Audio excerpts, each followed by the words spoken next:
la reforma de la salud, del sector salud en la Argentina, vamos a, en cierta forma, a tomar, digamos, aspectos de la Constitución de la Nación, que fue en 1994.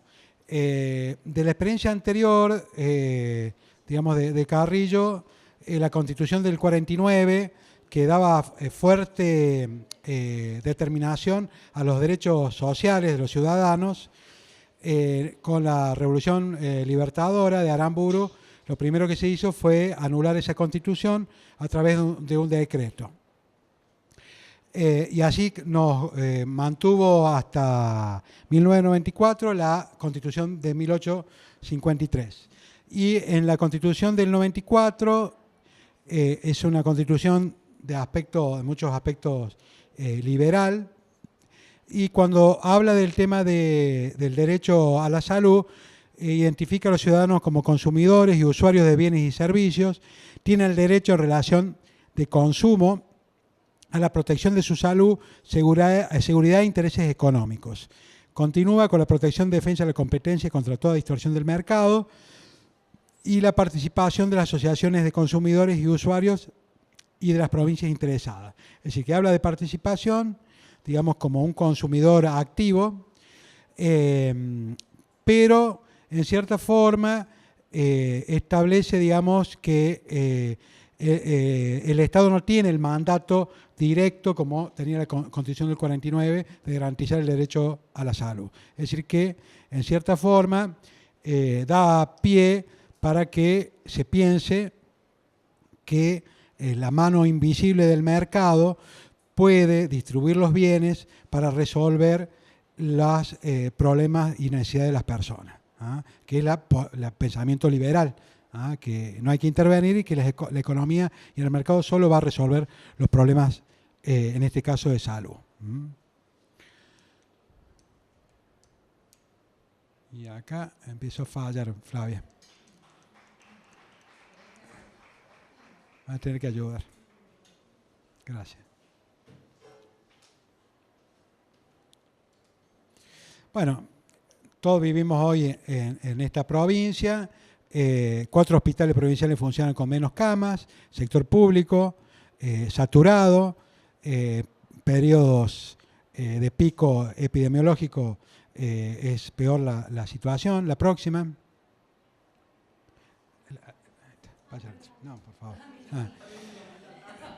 Estos estudios del CIPES dicen que el presupuesto provincial de la salud se redujo un 12% en relación a lo que se invertía en el 2015, es decir, que hay un ajuste a través de inflación de los recursos. La próxima. El sector de clínicas privadas muestra del año 2004 al 2017 el cierre de las clínicas con internación, ¿verdad? Y donde prácticamente ha disminuido durante ese... Exactamente. Entonces, todo eso está creando muchos problemas en el interior y va concentrando en grandes instituciones la oferta. La próxima.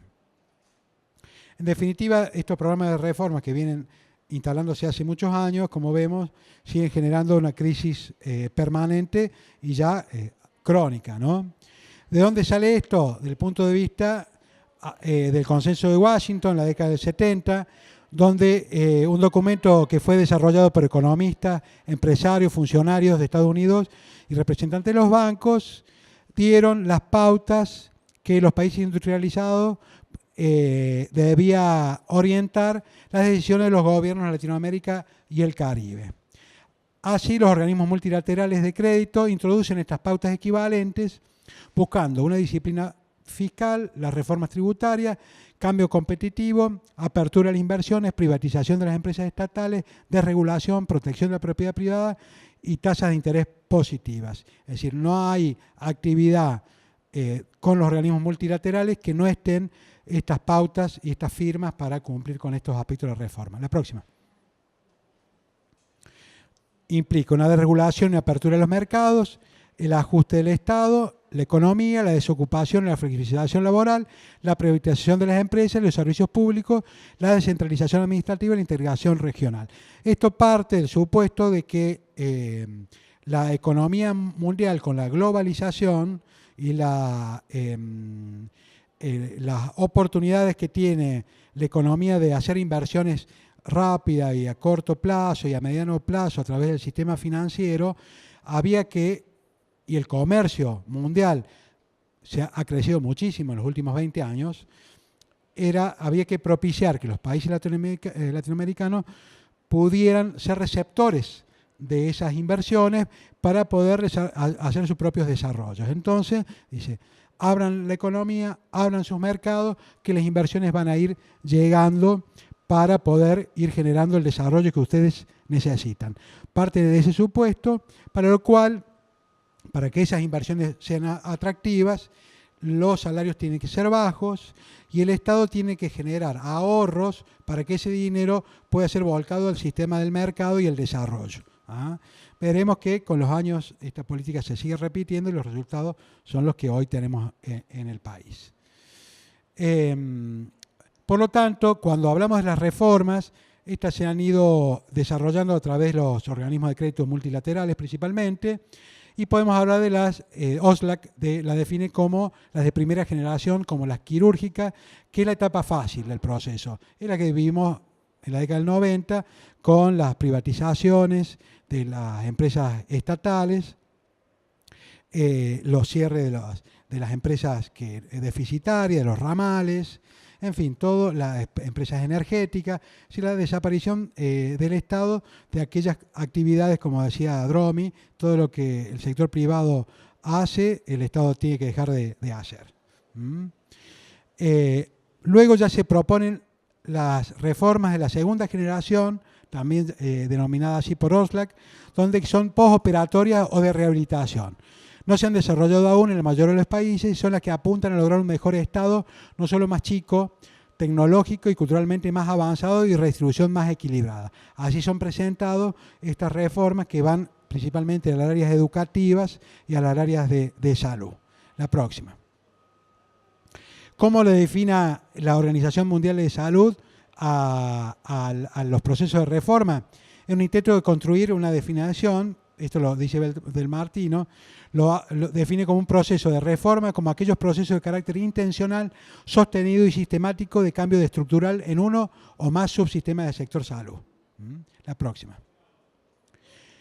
Por lo tanto, el sector salud fue víctima de las políticas de ajuste y achicamiento estatal, complementado con políticas de regulación, mercantilización y estímulo de desarrollo del sector privado de la salud. Hay algunas etapas políticas que han evitado el ajuste y la privatización lisa y llana para mejorar algunos aspectos de cobertura y eficiencia del gasto mediante algunos aspectos organizacionales, pero los procesos han sido lentos. Vamos a encontrar algunos ejemplos y contradictorios con avances y retrocesos, siempre por detrás de las reformas económicas. La próxima. Sí. Los estados. Sobre todo pensando en el dictamen de Montevideo, ¿no? O sea, el subbloque sudamericano de Montevideo. Se alineó completamente. Sí, sí.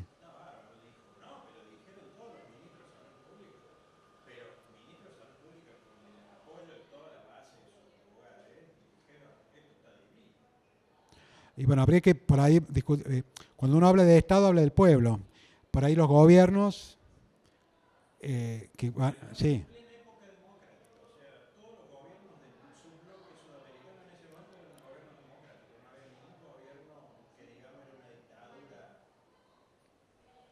Bueno, pero son un poco lo que hemos charlado para mí, las posiciones ideológicas con que los gobiernos actúan. Sí, pues, claro.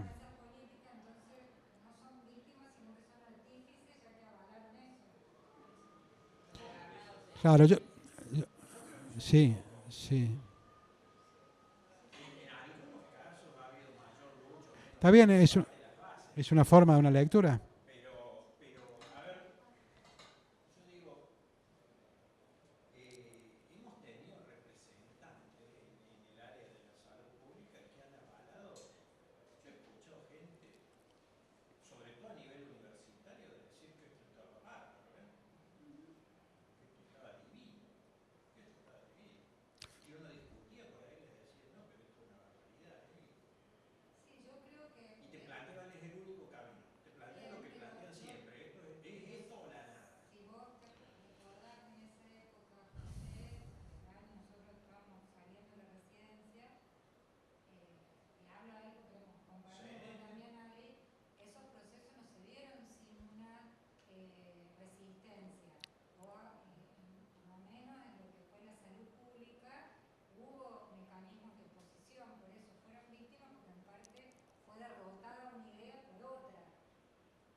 Sí.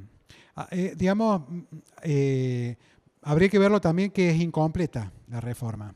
Es decir, que de aquella posición, yo no me quiero extender mucho, pero el gobierno de la dictadura de Videla, con Martínez de Oz como ministro de Economía, hace un cambio importante, por ejemplo, con las obras sociales.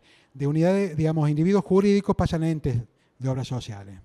Y tenían proyectado concentrar 50 obras sociales. Sin embargo, intervinieron las obras sociales sindicales y fueron parte de la corrupción. Por lo tanto, es decir, la reforma en el balance y pensando en otros aspectos de la década del 90, tampoco fue completa.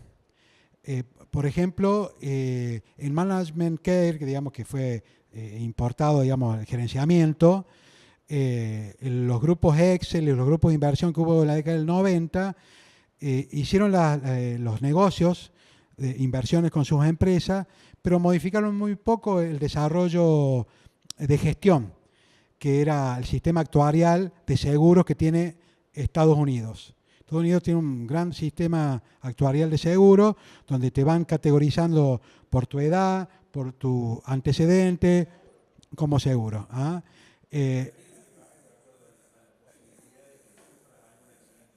Exactamente. Todo eso no logró trasladarse de manera completamente. Es contradictorio. Por eso digo, hay cosas que sí, cosas que no. Sí. Claro.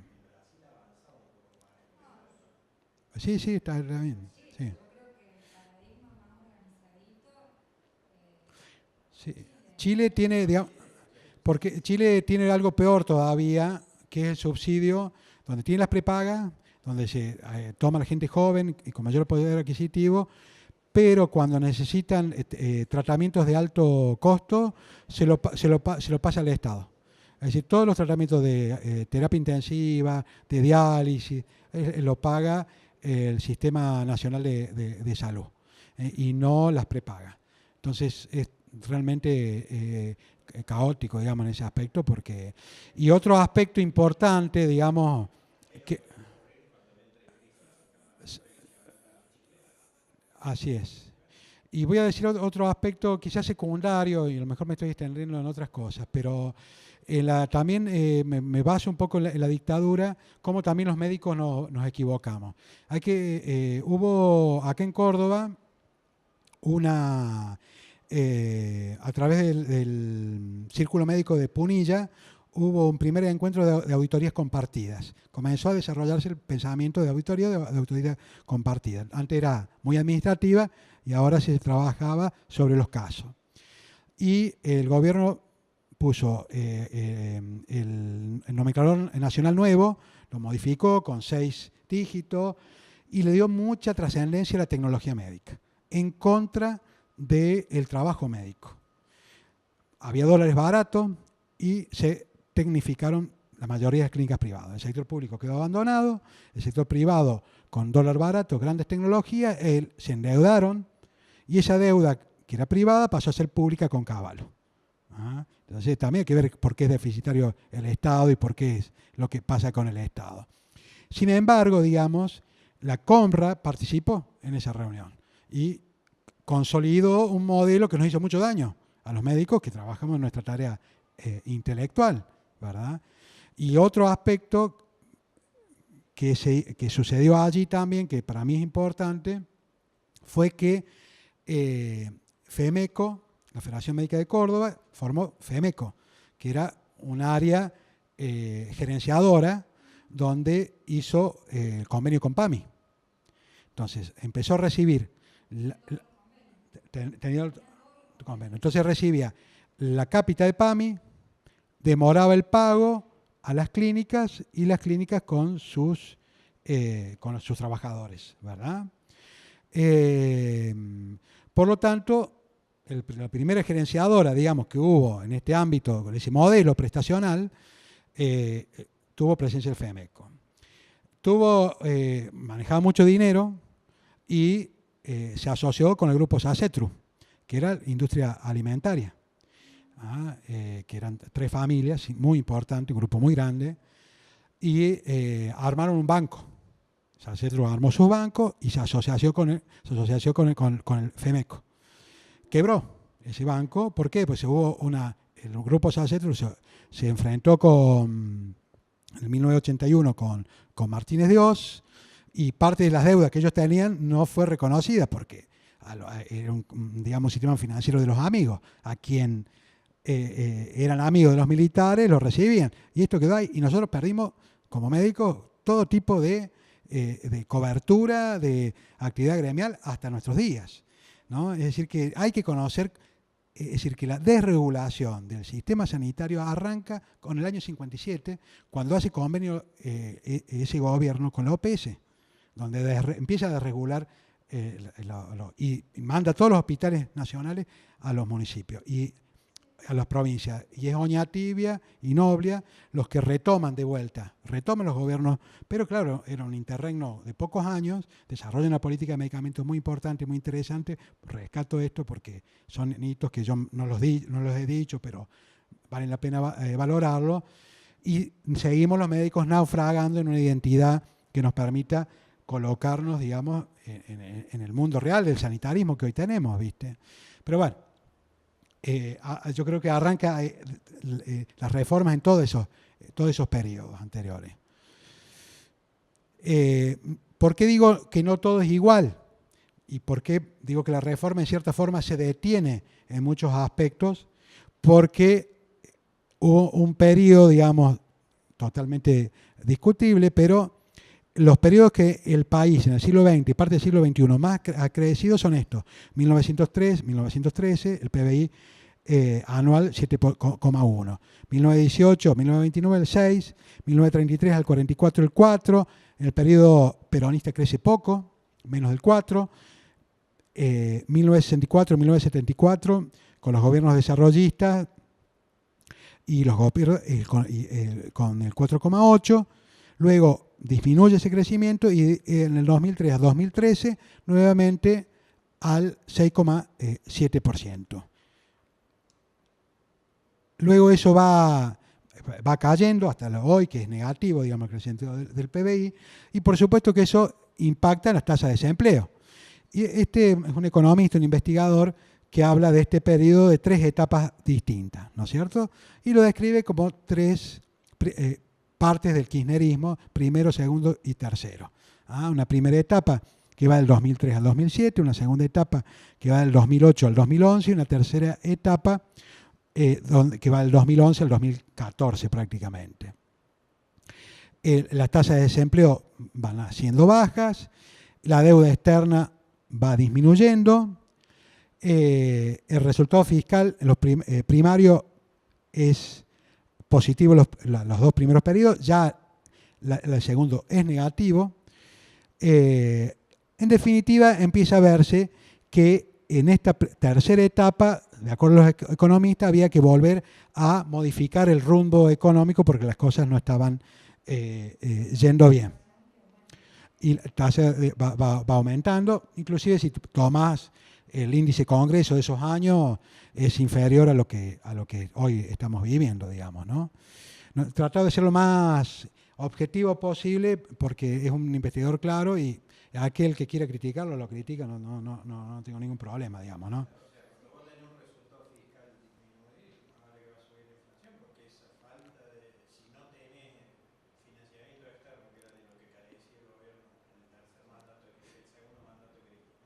Claro.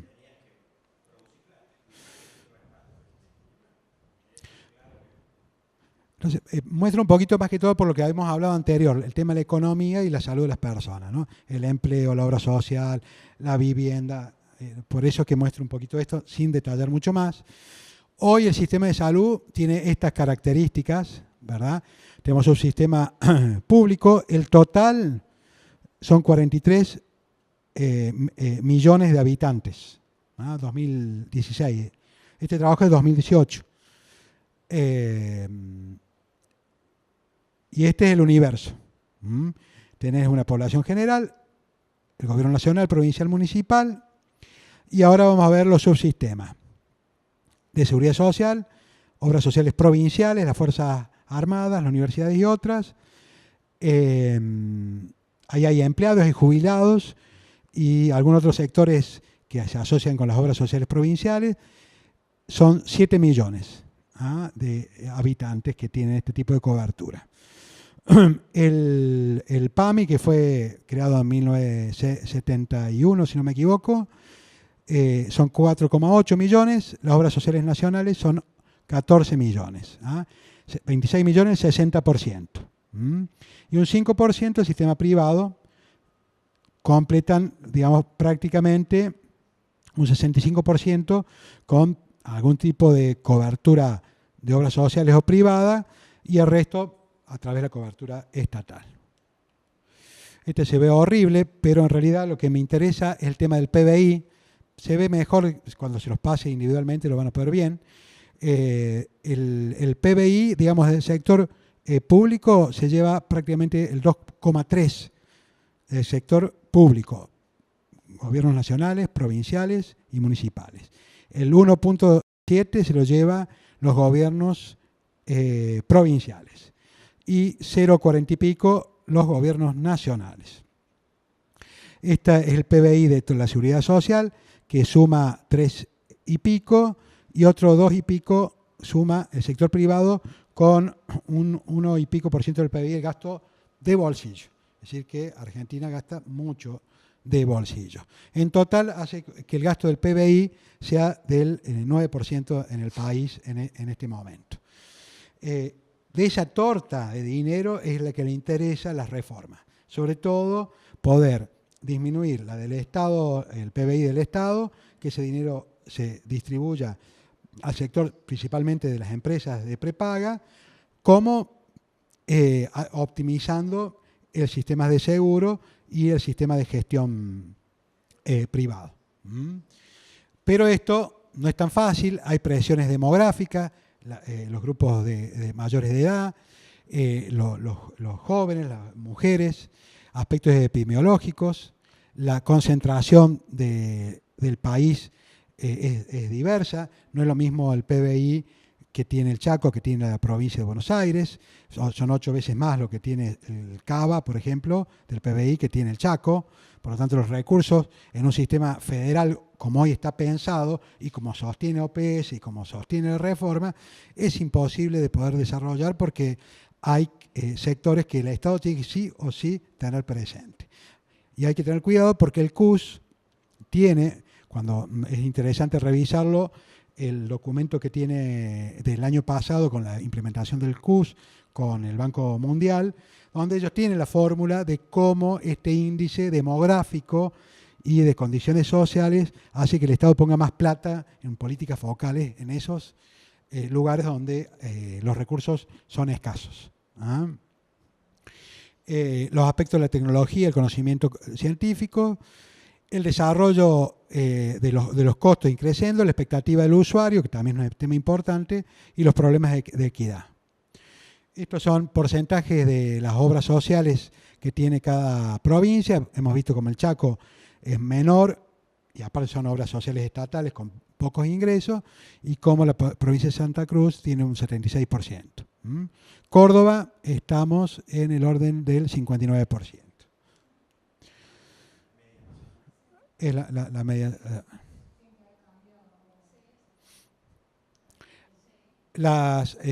¿Qué representan los sistemas de salud? Y hemos visto, el interior de las obras sociales genera desigualdades.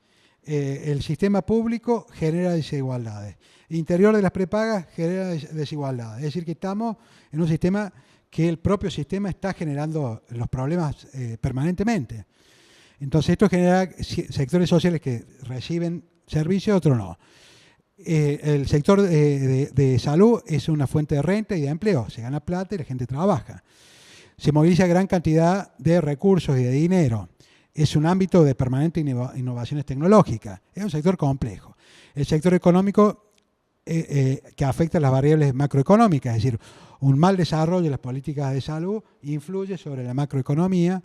Es un espacio permanente de luchas políticas, como hemos visto de las obras sociales sindicales, la prepaga, los lobbies, y también tiene todo un significado cultural del cual nosotros somos parte importante. Estos son los ingresos mensuales de la Seguridad Social, que son más o menos la cápita que tiene pensado el PMO cuando se piensa el gerenciamiento. Las obras sociales nacionales 479 como promedio, el IAPOS de Santa Fe 500, nosotros son 622 pesos más o menos para el APROS, el IOMA va por ahí y el PAMI, acuérdense que el PAMI tiene no solamente lo que aporta cada viejito, digamos, sino que un porcentaje de los asalariados van al PAMI, por eso, al ser un grupo de mayor de riesgo, tiene los 1.173 pesos por cápita. Pero vemos que todo este pool de dinero, tanto de PAMI como las obras sociales provinciales, que son propias del Estado, tienen la capacidad de influencia sobre el mercado. Es decir, pueden tomar decisiones que pueden afectar el desarrollo de los sistemas de salud. Sin embargo, han funcionado solamente para que el sector privado vaya creciendo y se vaya tecnificando, ¿verdad? Por eso digo que más allá de las reformas propias, son el propio sistema que se ha ido creando con el tiempo ha generado este tipo de problemas. Los objetivos de la reforma, de acuerdo al banco, eficiencia macroeconómica, la microeconómica, la equidad de financiamiento y equidad del acceso. Esos son los principios que ellos sostienen. Esto es medio largo, pero está bueno porque es una comparación de los dos modelos presentes, digamos, en la historia nuestra y de muchos países. El de protección social de los derechos, el socialdemócrata, y el neoliberal o neoclásico, dirían los que son amantes de la escuela austríaca de economía. Entonces va diferenciando los actores principales, ¿verdad? El Estado, los actores colectivos, el neoliberal, el mercado y la sociedad civil, la concepción de salud un derecho, es un servicio del mercado, valor principal la igualdad, acá solamente la equidad y la eficiencia, por eso la canasta básica, ¿verdad? Un mínimo, y luego eso es nuestra obligación. El resto, el que tenga plata, lo consigue. Los niveles de responsabilidad centralizada. Claro, eso ya es un tema tuyo. Vos tenés mérito porque tenés más plata, págalo. Nosotros como Estado te vamos a dar lo mínimo porque vos, está bien, no te abandonamos, pero te dejamos con lo mínimo. Bueno, esto lo van a poder ver, es muy sencillo de entender. Y habla de la rigidez de este sistema y de la rigidez de este sistema, ¿no? Entonces, también tenemos que empezar a repensar qué sistema deberíamos nosotros desarrollar para poder salir de estas dificultades. Ah, sí. Y ya vamos exactamente, la crítica que en parte se le da a este modelo y también se le da a este modelo que hoy no lo vamos a trabajar, pero es para trabajarlo. En general es lo que nosotros vivimos en el ámbito municipal. El tipo de controles son de procesos y procedimientos. ¿Cuánto atendiste? ¿Cuántas vacunas pusiste? Hay una división funcional estricta y asignación de roles. Para la parte gerencial, todo esto tiene que ser flexible. No hay jefaturas, son coordinadores. Esto es flexible.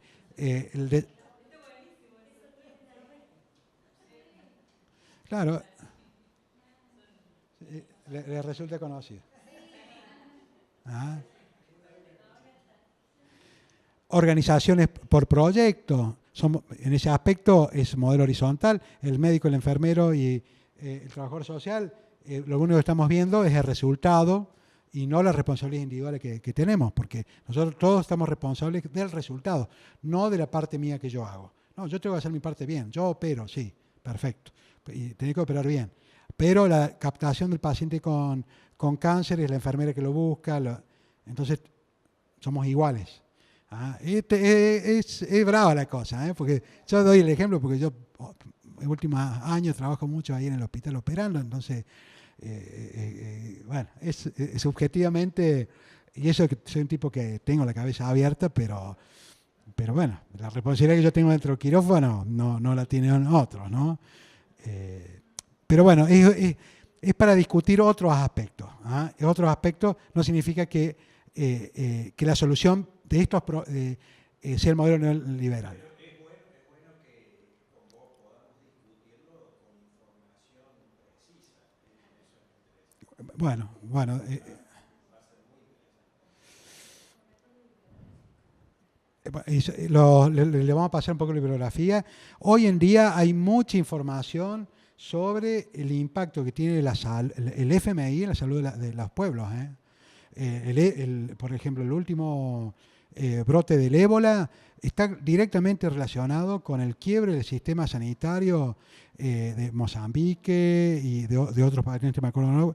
En donde los médicos están totalmente deslegitimados, no acuden a los centros de salud, no hacen prevención, las campañas son totalmente pobres. El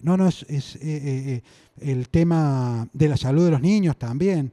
El acceso al agua potable es la única variable, eso ya en cientos de millones, millones de habitantes de países medios y bajos, el daño que le está haciendo a los niños, los aspectos nutricionales, y incluido comparando de acuerdo a nivel educativo de los padres.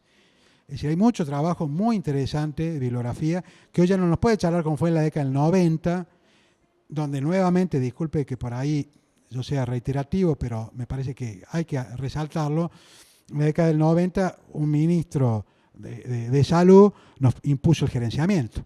¿Ah? Pero bueno, éramos ingenuos, en ese momento pensábamos, no digo todos, pero pensamos que sí, que los objetivos eran loables porque era un mínimo de atención, los resultados, mejoremos. Bueno, los resultados eran... Pero hoy en día ya no nos pueden engañar, digamos, ¿no? Hay que tener presente también otro aspecto de la democracia postdictadura, las dos leyes importantes que fueron la 23660 de las obras sociales y la 2361 del Seguro Nacional de Salud. Esta ley nunca fue implementada. Sí, así es. Y digamos, imagínense un gobierno con grandes técnicos, porque estaba Aldo Neri, ¿verdad? Pero totalmente debilitado porque con una situación económica justamente de las corporaciones y una crisis muy grande, sí. Y el secretario de Salud fue Rodolfo Rori, secretario de Salud. Y luego un gobierno debilitado lo ponen a Carlos Alderete, que negociación con los sindicatos como Ministerio de Trabajo, y los que quedan en el Ministerio de Salud se quedan un poquito ahí paralizados. Lo único que se cumplió esa ley todos los años desde aquella época hasta el día de hoy es el financiamiento del déficit de la obra social y sindical. Sí, Todos los años el Estado Nacional pone un fangote de guita por el déficit de la obra claro, social. se crea el ANSAL, ¿verdad? Porque el objetivo era que todos los recursos del área de salud pasaran por el ANSAL. Y con la caja PAN, que había en ese momento, se identificara a las personas sin seguros y el Estado se tenía que hacer cargo más o menos en ese momento de 10 millones de personas. Por lo tanto, tenía que pagar una cápita para cumplir con un programa médico que es un Estado que no tenía nada, porque estaba en una crisis tremenda. Entonces, no hubo forma, digamos, de poder implementar eso. Luego el gobierno de Menem toma la ley y hace un montón de decretos relacionados, invocando la ley, pero totalmente contradictorio.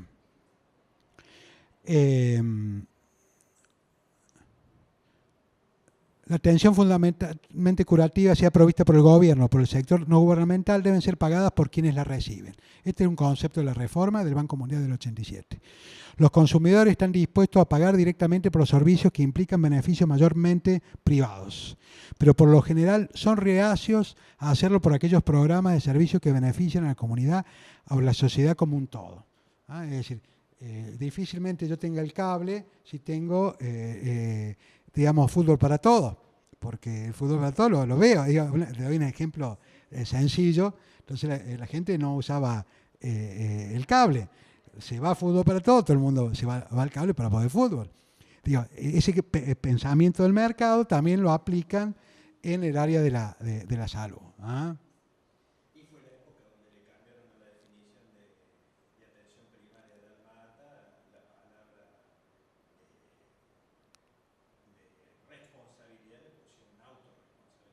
Claro. Bueno, ahí todo es interesante, lo decís, porque de allí hay todo un desarrollo intelectual de OPS, y, donde empieza a evaluarse los años de vida perdidos por la enfermedad, un poco, por eso digo, los aspectos económicos que veíamos, ¿no es cierto? El tema de calidad de vida, es decir,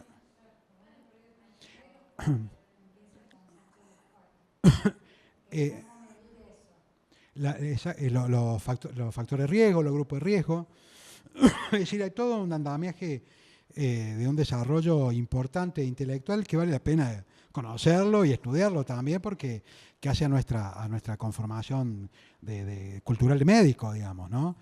Eh, entonces, ellos ven tres grupos de problemas: la asignación con gasto insuficiente de actividades relacionadas con la salud y eficacia en relación a los costos, ineficiencia interna en los programas públicos, lo que hablamos recién, desigualdad en la redistribución de los beneficios derivados de los servicios de salud. Ellos hacían este análisis y para eso, ¿qué buscan? La canasta básica de servicios, que era básicamente, ¿te acuerdan? La canasta básica de Chuit, y el seguro que iba a establecer, que no se terminó de implementar, ¿no? Combinación de prestaciones estatales, públicas y privadas, es decir, que no hay por qué pensar en uno solo. Formas de remuneración a los efectores que van excluyendo el pago por servicio, el tema modular y las cápitas, financiación por aportes obreros y patronales, es decir, que el Estado desaparezca, y el subsidio a la demanda, es decir, que el dinero siga al paciente y no a la oferta, es decir, que el Estado no espera al paciente. ¿Ah? Recursos públicos dirigidos a las acciones básicas, es decir, un Estado pequeño con responsabilidades bien delimitadas, y la focalización del gasto público en aquellos sectores vulnerables, ¿no? PECA diría vulnerados y no vulnerables, porque los sectores que están mal no es porque ellos estén vulnerados, sino un sistema lo ha puesto en lugar vulnerable, porque un sistema, dijimos que hablaba, también un paradigma que cambió, antes era el trabajo, digamos, y hoy el salario, y el salario en blanco, y hoy el miedo a la exclusión. Yo, no importa, explotame, dame monotributo, te van a decir los médicos, que lo hemos vivido, pero dame laburo, no me excluyas. Fíjese, antes se pasaba por el salario digno, y ahora evitar la exclusión. Bueno, tiene que ver con el modo de producción que tenemos hoy, que ha ido cambiando. Bueno, y de ahí se deriva un montón de conceptos que lo hemos conocido, delimitar una población a cargo, es decir, que el universo tuyo dentro de tu área de acción es un grupo nominal, pero que es el que no tiene la obra social, ¿verdad? Eso se ha avanzado durante el kirchnerano, se avanzó en ese tema de la... se avanzó en la nominalización de la población que no tiene cobertura en los servicios públicos periféricos. Se avanzó, yo creo que no es un dato de poca relevancia el hecho de que se haya avanzado en la reforma del sector salud, en la nominalización al instante de toda esa población, ¿no? Bueno, Fue algo que... por eso yo lo puse, es cierto, porque esto es todo atendible y es cierto lo que decís, pero en la medida que, porque el problema, digamos, es este sistema bajo la desocupación, bajo una municipalidad de la cual hemos vivido desfinanciada. Yo me tocó tener tareas de responsabilidad y de ejecución presupuestaria en recursos que subían el 90, 60%. Entonces, sí, me pedí que nominalice. ¿Y qué problema tengo? Si yo tengo recursos para comprar la leche, para suplir la vacuna que nos manda la Nación. ¿Pero por qué? Porque hay actividad y el mercado interno, y hay más personas que, por un lado, tienen trabajo, tienen obra social y se me van de la presión a las limitaciones que yo tengo en mi oferta para poder... entonces, es cierto lo que decís, pero por eso yo marco 10 años en donde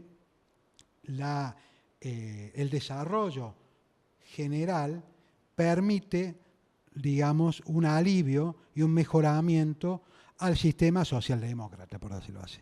No a un mejoramiento global del sistema donde el usuario también sea tenido en cuenta. Los centros de salud, como el hospital, hay algunos que son sumamente receptivos y otros son sumamente expulsivos, ¿no? Entonces, y lo hemos vivido en carne propia, es decir, por un lado, recuperación del salario, las bonificaciones del trabajador, los derechos del trabajador, ¿verdad? Y eso fue una recuperación. En términos sanitarios, el impacto, sí, se vio también, pero más me parece que se vio en la distribución de recursos a través de las mejoras de las jubilaciones, del consumo, el convenio colectivo de trabajo, en donde los kiosquitos comían, en el barrio el cuentapropista tenía su actividad, el que tenía el cortaba el pasto tenía laburo para ir al cortar el pasto. A eso me refiero, ¿no? Es eso. Pero también lo puse al principio.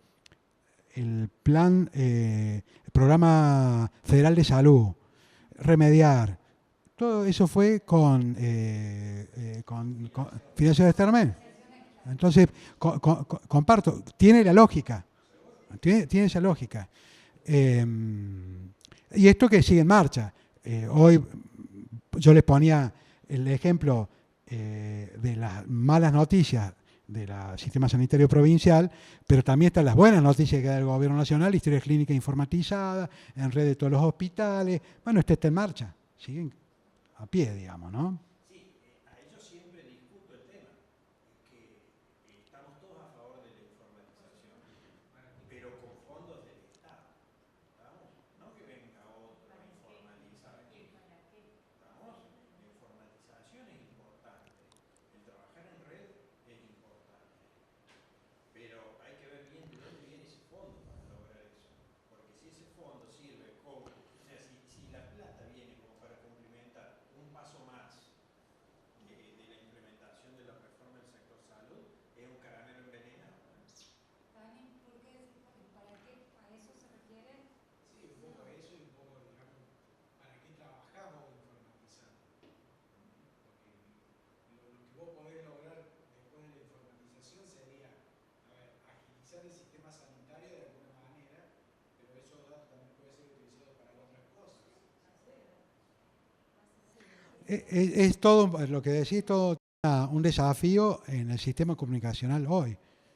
Yo estaba leyendo donde usuarios del sistema de salud de Reino Unido estaba denunciando el convenio, a lo mejor lo han visto, entre Google y con el manejo del Big Data para la información inteligente en relación a las adicciones y demás. Imagínate la información formidable en cuanto a grupos de riesgo, a establecer prioridades, los costos que va a haber a futuro. Son herramientas impresionantes que puedes usarlo para un lado, lo puedes usar para el otro. Entonces, es cierto que le decís, bueno, esta herramienta es válida, bueno, pero vos, ¿para qué la querés usar? Esa sería la pregunta, digamos, ¿no?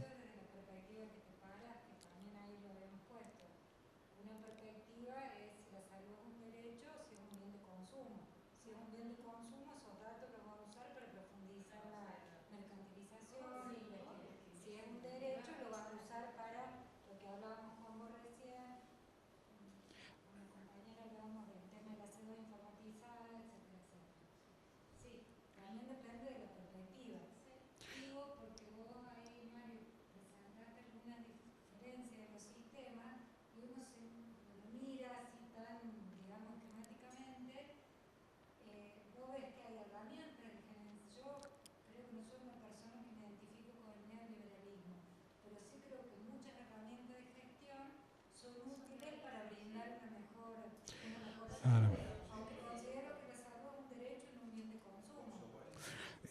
Claro. Eso me parece que te lo da la perspectiva política o el marco ideológico. Yo creo, digamos, un poco lo que trato de expresar, es la macroeconomía. Si en la macroeconomía vos tenés una política de reforma y de achicamiento, en definitiva, un achicamiento para hipertrofiar el sistema financiero, los fondos de... Bueno, está claro que vos necesitas eficientizar para que no tengas reclamos por parte de la población, que no se te muera la gente y que sea el mínimo nivel de sustentabilidad para que ese proyecto se desarrolle. Entonces, está claro, pero es la macroeconomía la que te está marcando ese desarrollo microeconómico.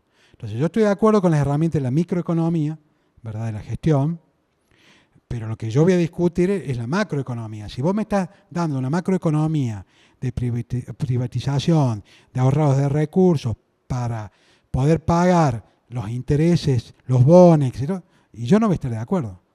Entonces me voy a oponer a esta microeconomía de disminuir los costos, mejorar, optimizar, ver los resultados. Todos estamos interesados que nuestra institución pueda hacerse cargo de que la mortalidad infantil disminuya, que la diarrea de los chicos no tengan internaciones. Todos ustedes, pues los conozco y sé cómo trabajan. Yo eso es lo lindo, que poder compartir esto con ustedes, porque creo que tenemos mucha afinidad diaria a nuestra tarea.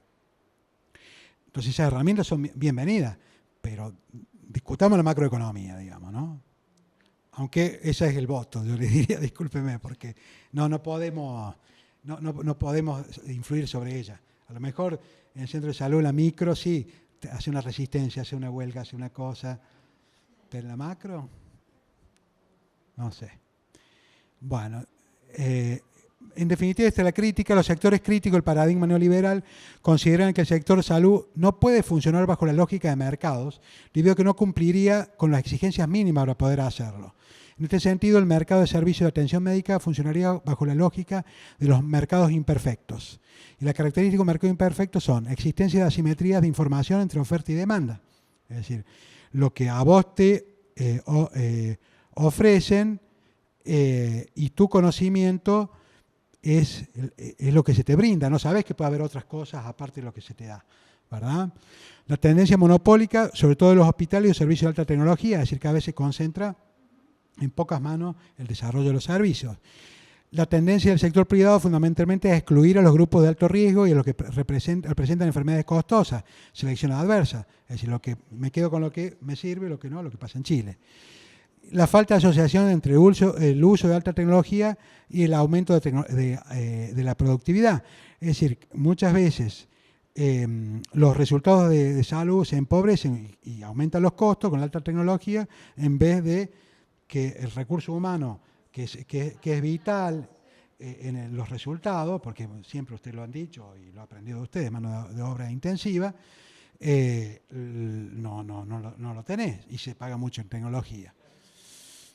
Entonces, el resultado de una cobertura desigual, la indefinición del modelo prestacional, todavía seguimos sin, tenemos, como dijiste vos, la ley de 1988, pero seguimos sin definir absolutamente nada y convivimos un montón de subsistemas dentro de la atención médica, la fragmentación e ineficiencia del uso de recursos, casos de recursos asignados a prevención, desigualdad en el acceso, mortalidad y morbilidad evitable, variabilidad en la calidad de la atención, falta de planificación de recursos humanos, que es lo que estamos viendo, que no han hecho este plan de pagarle 50.000 pesos a los médicos para que vayan al interior, lo que charlamos con vos, cuando el Estado podría organizarse entre la obra del APRO, el Estado provincial y el PAMI para hacer una cobertura adecuada y que se vayan los médicos con 120.000 pesos a trabajar y con una buena formación. Digo, las soluciones están a la vuelta de la esquina, digamos, ¿no? Sin embargo, nos siguen verseando, digamos, ¿no? Para que todo siga igual. Nadie quiere sacrificar la caja. La caja de financiamiento. Y bueno, el Estado tiene una capacidad de rectoría baja para conducir el sistema, y la crisis del sector privado, como lo hemos estado viendo, que es una crisis también que tiene que ver con las estructuras operativas, digamos, para las multinacionales, de los laboratorios y la venta de tecnología. Las cosas relativamente le van bastante bien, y cuando no les resulta, salen del sistema, porque para ellos hoy en día les resulta más redituable poner el dinero en el sistema financiero, un 70%, que hacer inversiones, como le pasa a Fiat en este momento, como le pasa... Sí, pues yo, Barratas, discúlpeme, yo no le escucho quejarse mucho al sistema, porque no le importa vender auto o no. Sí, la ganancia, el problema son los trabajadores que están ahí y desocupados y lo están echando. Pero sí, ellos están ganando cifras formidables. Digo, la historia, no sé si yo me siento viejo, porque ya he visto tanto la película, o no sé, o estoy equivocado yo, no lo sé, pero como que uno vuelve a ver la película. Y en definitiva, muchos, de los cuales yo, incluyo la teoría de la heterogeneidad estructural. En estos, el Estado debe intervenir para garantizar una equitativa distribución de los recursos en mercados imperfectos como los nuestros.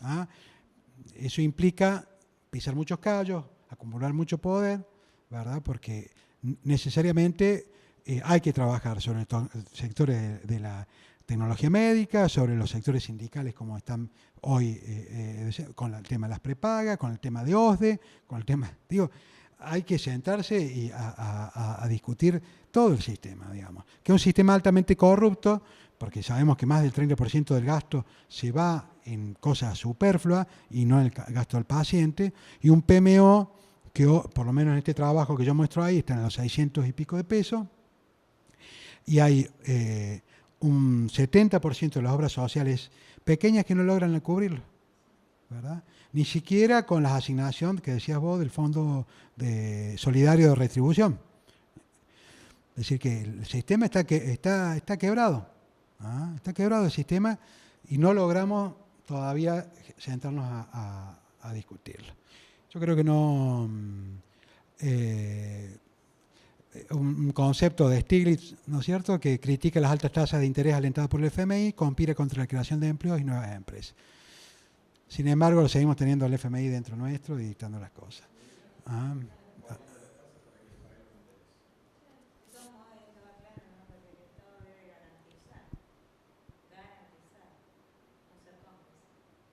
Así es. Yo, por mi parte, no, yo creo que muchas cosas hemos dado y bueno, capaz que los he agotado un poco, pero da para mucho más. Da para mucho más, para discutirlo, para trabajarlo.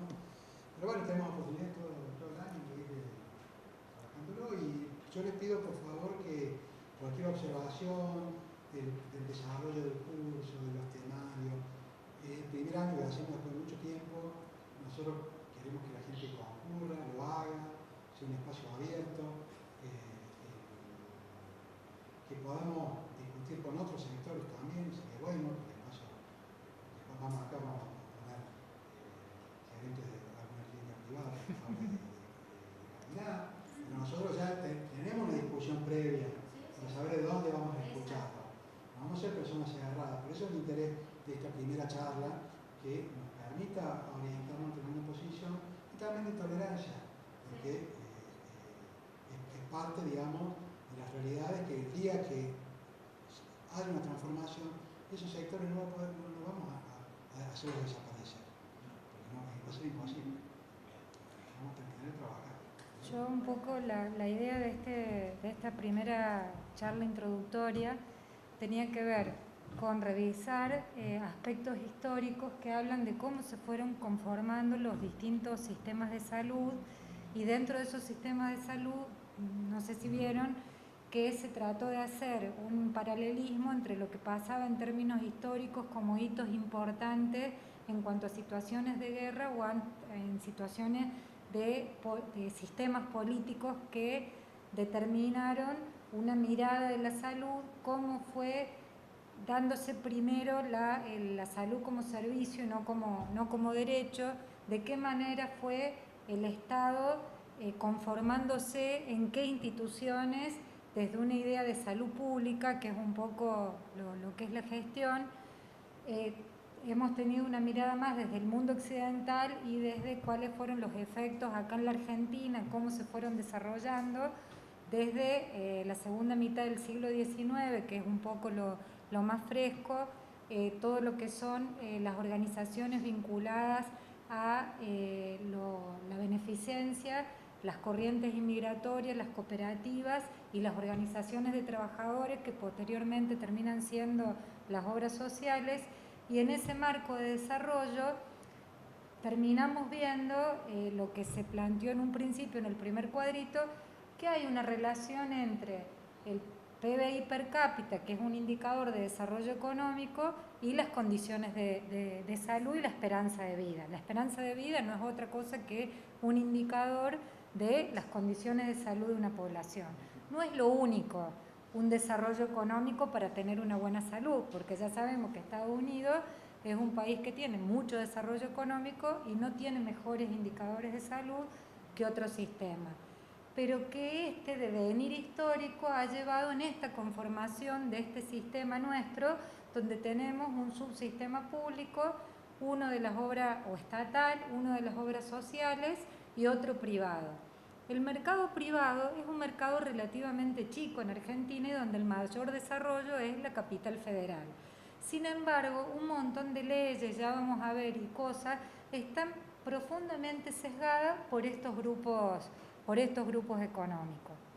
Y en el medio de las reformas y la de financiación, estuvimos un poco también hablando y desarrollando que uno de pronto, vos dijiste, Mario, en la década del 90 nos dijeron eso y muchos lo creímos, tenía que ver porque nuestro sistema estaba en crisis y la falta de control de los indicadores, determinadas metodologías que no se aplicaban, y el Banco Mundial y el FMI te las tiraba de una manera que vos decías, bueno, pero esto me puede servir, pero el problema es la perspectiva política, que el efecto final era eso, utilizar un uso absolutamente racional y eficiente para ahorrar gasto y que ese gasto vaya al sistema financiero básicamente.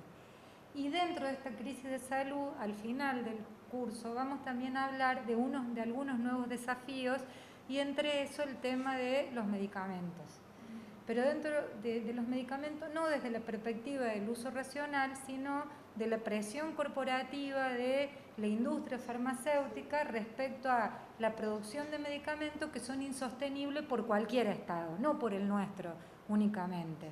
Estos problemas, digamos, son problemas latentes que también nos parece importante abordar. No sé si mezclé todo o... Y la otra recomendación que les pido, hay un seminario que es de la tercera edad, ¿verdad? Que es toda una problemática en estos días. Vamos a tener una persona que es de Córdoba, pero tiene mucha experiencia en gestión de la problemática no solamente de Argentina, sino de Latinoamérica, que es muy rica, me parece, para poder repensar la tercera edad, los costos, la problemática y de dónde trabajarlo. Y hay otro seminario que creo que lo vamos a ir un poco madurando de acuerdo a lo que ustedes también vayan diciendo. ¿Ya?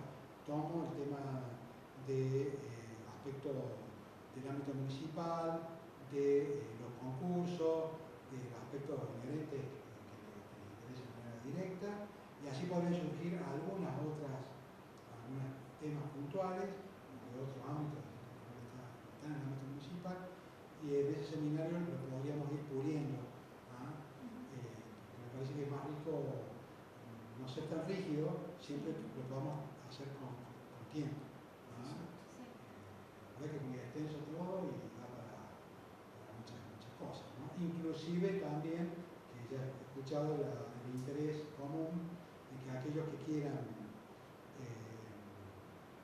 el tema de desarrollar un trabajo para poder optar a la especialidad, pueda usarse algún seminario como para pulir esos aspectos y trabajarlo tal vez en ese seminario también. Es decir, yo les dejo la puerta abierta para que vayamos trabajando en el año y que vayan acercando gente también. Estamos en opción de poder hacerlo. Y bueno, que sea útil, realmente es una herramienta útil. Ustedes hacen un sacrificio en venir principalmente, en su tiempo y en recursos. Sí, una sola cosita quería. En primer lugar, agradecerles a vos, a Flavia, a Nelly Freire, que también sé que está, porque el abrir este espacio de capacitación para nosotros es muy importante. Es muy, muy importante, necesario, como dicen. Entonces, sabemos lo que cuesta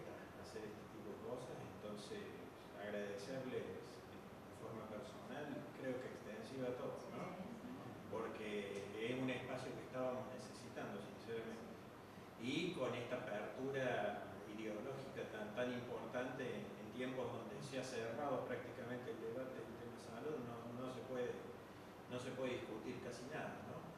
Pareciera que hay una sola idea y todos sabemos que no es así, ¿no? Así que agradecerles a ustedes, agradecer al Consejo este lugar que nos permite hacer y pedir disculpas porque no hemos sabido llevar la información a muchos colegas que sé que van a venir al curso, pero que hasta el día de hoy no estaban enterados que hoy empezaba. Así que supongo que la próxima... Yo creo que llevamos más voluntad y todos nosotros, ustedes, que organización, porque todo fue desarrollado, yo siempre digo, ¿no? Capaz que en un término no muy bien dicho, pero no me den un pequeño espacio porque yo no lo voy a desaprovechar.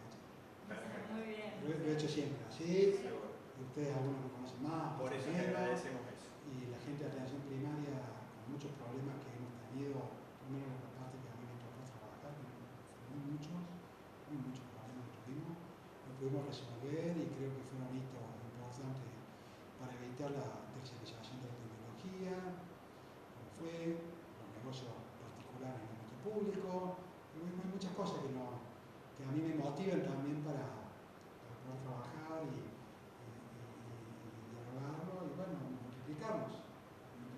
Así que agradecido a ustedes que fuiste vos Y todo a hablar con esto yo creo que esta primera charla va a servir también para que nosotros actuemos como disparadores con nuestros compañeros, porque les ha interesado y les ha gustado mucho.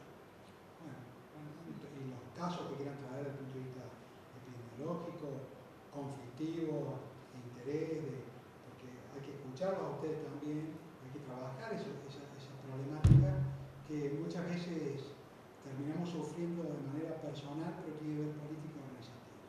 Cuando un médico se queda hasta tarde con un paciente que no puede derivarlo, porque está mal, yo no sé, digo, podemos hablar de muchas cosas, pero el espacio es dejar ese ámbito tan individual que tenemos los médicos y esa frustración que nos genera muchas veces en nuestra área para poder repensar las cosas que se puede ser un poco distinto. Lo que pasa es que en eso, que hablan ustedes de la frustración y atención primaria, al estar fragmentado en los centros de salud, es muy difícil que podamos compartir y aunar en un espacio. Porque distinto por ahí en el hospital que se pueden ver continuamente o que puedan tener Bueno. un mayor o menor fuerza. Pero cuando estamos fraccionados por ahí, nos quedamos en el centro de salud. No, debe ser peor, Las pero el distancias son hospital. muy largas. Y el otro tema es que, bueno, como José en algún momento lo habíamos hablado, nosotros esta capacitación ya la queríamos hacer en algún momento en el comité de médicos generalistas y fuimos resistidos, echados, digamos, de esos lugares porque no podíamos ir a hablar de estas cosas porque eran mal vistas. Entonces, tenemos que buscar un espacio propio, alternativo, como cuando esto debería ser intrainstitucional, tendría que ser eje de la institución. Pero bueno, no quieren que sea así. Bueno, ya vio este espacio. Por eso es lo que Sí, lo que sí que nosotros un poco ya hablando con ustedes más así, viste, más informalmente, nos parece que hay otros colegas que deben estar cumpliendo funciones de dirección de hace mucho tiempo y que les puede interesar y servir. ¿Sí? Incluso, no sé quién es que me dijeron que eran de un CAPS de la provincia. La doctora. También porque tengo entendido que los roles de coordinación y demás son similares a los de ustedes, no es que ellos tienen carrera sanitaria y demás, por lo menos tengo amigas que trabajan en el CERI, menos plumeros, de todo, ¿no? Sí, sinceramente agradecerle a Flavia y Mario por este espacio, porque bueno, lo tenemos que sostener y este espacio que ustedes se animan a alargar es para todos y fundamentalmente que está sostenido por gente que conoce y que habla desde el conocimiento, desde la experiencia y desde el trabajo, que eso es lo que merece todo el respeto y el reconocimiento. Para mí cuando usted lo mismo, yo siempre Sí, a mí cuando me enteré, porque empecé a ver quién era el mío, me dio un poco como vergüencita, ¿viste? Pero bueno, ya ahora digo, no, pero es un estímulo para que, por lo menos hablando, a mí lo que me quedó claro, un poco lo que charlábamos, que sea algo que sirva. Porque, viste, la verdad es que los cursos de salud pública tampoco dan muchos resultados, son muy aburridos. Y de epidemiología te hablan de la unicausalidad, esas cosas hablan del pedo, que no cosas más. La física. Claro, Te quieren venir a hacer hacer tasas. ¿Qué? Vamos a hacer ejercicio de taza. Claro, por ejemplo, que es un poco lo que le decía, no vamos a hablar de casa. Vamos a hablar de cómo construir indicadores que nos sirvan para cuantificar lo que sea mi... En todo un desarrollo, lo que pasa con el equipo no logramos, pero hay cursos muy bien hechos en salud pública, donde se trabaja simulada, en situaciones de ciudad, digamos, en distintos escenarios. Creo que hoy hay más recursos, digamos, que hacer. Pero bueno, es un desafío. Por supuesto. Es un desafío para poder... El año que viene tenemos que hacer otro Sí, de actualización. De paracaídas. Exacto. Otro de actualización. Hay muchas cosas. Seguro, seguro. Información conmigo.